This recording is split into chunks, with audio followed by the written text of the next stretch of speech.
আজকে আমরা কথা বলবো খুব পরিচিত একটা জেল নিয়ে, যেটা মুখের ব্রণ বা একনের সমস্যায় প্রায় ডাক্তাররা প্রেসক্রাইব করে থাকেন। নাম ক্লিন্ডাসিন প্লাস জেল। এই ভিডিওতে আমরা জানবো এই জেলে কি কি উপাদান আছে, এটা কিভাবে কাজ করে, কিভাবে ব্যবহার করতে হয়, কি কি সাবধানতা মানতে হবে এবং কাদের এই জেল ব্যবহার করা উচিত না। প্রিয় বন্ধুরা, ভিডিও সম্পূর্ণ দেখুন, বিস্তারিত জানতে পারবেন। তাহলে চলুন শুরু করা যাক।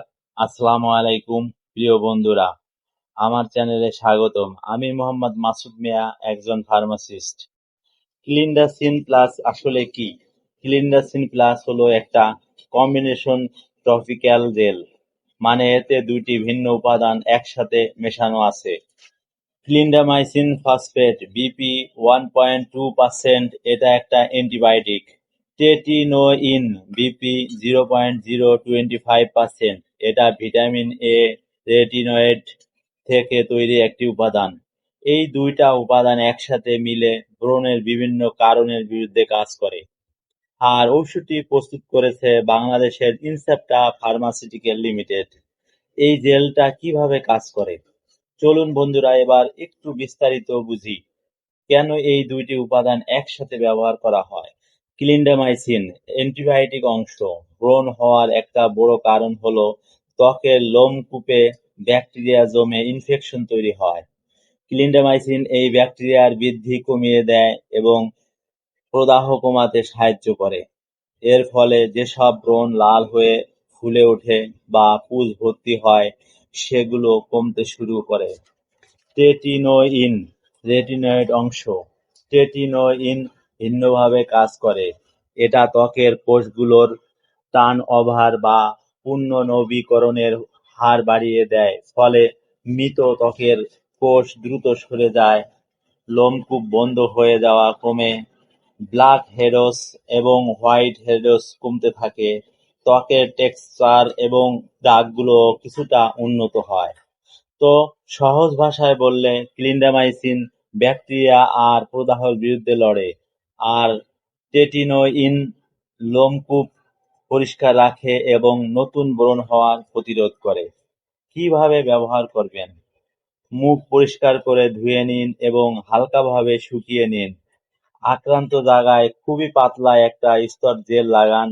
বেশি লাগালে ভালো ফল পাওয়া যায় না, বরং জ্বালাপোড়া বাড়ে। চোখ, ঠোঁট, নাকের চারপাশে এড়িয়ে চলুন। এই ধরনের রেটিনয়েড কম্বিনেশন জেল সাধারণত রাতে ঘুমানোর আগে ব্যবহার করার পরামর্শ দেওয়া হয়। এই ধরনের জেল কতবার বা কতদিন ব্যবহার করবেন, এটা সম্পূর্ণভাবে আপনার ত্বকের অবস্থা এবং ডাক্তারের পরামর্শের উপর নির্ভর করে। এই বিষয়ে নিজে থেকে সিদ্ধান্ত নেওয়া উচিত না। পার্শ্ব প্রতিক্রিয়া। প্রিয় বন্ধুরা, এবার জানবো এই জেলের পার্শ্ব প্রতিক্রিয়া সম্পর্কে। সাধারণ পার্শ্ব প্রতিক্রিয়া। টেটিনোয়েড জাতীয় প্রোডাক্ট ব্যবহারের শুরুতে অনেকের ক্ষেত্রে দেখা যায় ত্বক লালচে হয়ে যাওয়া, হালকা জ্বালাপোড়া বা চুলকানি, শুষ্কতা এবং খোসা ওঠা, সূর্যের আলোর প্রতি সংবেদনশীলতা বেড়ে যাওয়া। সতর্কতা। এবার জানবো সবচেয়ে গুরুত্বপূর্ণ অংশ, সতর্কতা সম্পর্কে। গর্ভবতী বা গর্ভধারণের পরিকল্পনা করছেন এমন নারী সম্পর্কে বিশেষ সতর্কতার প্রয়োজন। স্তন্যদানকারী মায়েরা, যাদের ক্লিন্ডামাইসিন বা টেটিনোইন এর অ্যালার্জি আছে, যাদের অ্যালার্জি বা অন্য কোনো ত্বকের সংবেদনশীল অবস্থা আছে, অবশ্যই সতর্কতা অবলম্বন করবেন। একান্ত প্রয়োজন হলে একজন ডাক্তারের পরামর্শ নিন।